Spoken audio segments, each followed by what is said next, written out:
Mes chers parents, lorsque vous lirez cette lettre, Dieu m'aura fait l'honneur de m'accorder la sacrée mort que je pouvais souhaiter, celle du soldat et du chrétien.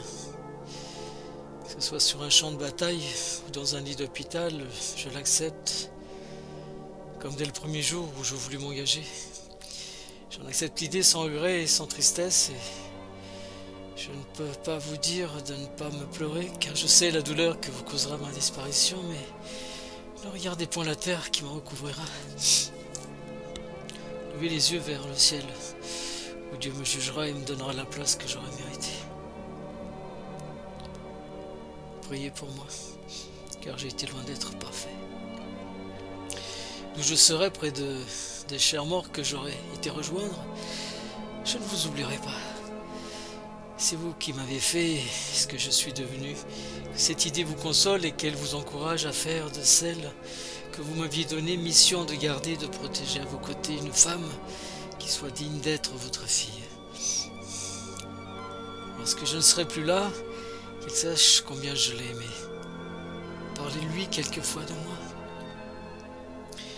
J'avais l'ambition d'accomplir dans la vie une mission que je m'étais tracée, celle d'être le guide, le flambeau dont a parlé Claude Bernard, celui qui peut être fier d'avoir vécu pour les autres en leur enseignant les principes droits par la parole et par la plume.